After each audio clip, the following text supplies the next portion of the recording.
اسی طرح یہ ہے کہ تسبیح تمام مخلوق کے رزق کی کنجی بھی ہے. اللہ کے نبی نوح علیہ السلام کی وفات کا وقت جب قریب آیا تو انہوں نے اپنے بیٹے سے فرمایا کہ میں تمہیں ایک وصیت کر رہا ہوں، سبحان اللہ و بحمدہ کا ورد کرتے رہنا. یہ ہر چیز کی نماز ہے، اس کے ذریعے مخلوق کو رزق ملتا ہے.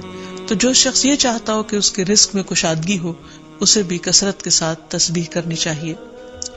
جیسے اللہ تعالیٰ قرآن مجید میں حکم بھی دیتے ہیں، یا ایھا الذین آمنوا اذکروا اللہ ذکرا کثیرا وسبحوہ بکرۃ واصیلا. اے ایمان والو، اللہ کو بکثرت یاد کیا کرو اور صبح و شام اس کی تسبیح بیان کیا کرو. یعنی انسان کو خاص طور پر صبح اور شام کے اوقات میں تسبیح کرنی چاہیے، جس کی تفصیل احادیث میں ہمیں ملتی ہے. رسول اللہ صلی اللہ علیہ وسلم خود بھی کثرت کے ساتھ سبحان اللہ و بحمدہ استغفر اللہ و اتوب الیہ کثرت سے پڑھا کرتے تھے کہ پاک ہے اللہ اور اس کی تعریف کے ساتھ، اور میں اللہ تعالیٰ سے بخشش طلب کرتا ہوں اور میں اس کی طرف توبہ کرتا ہوں.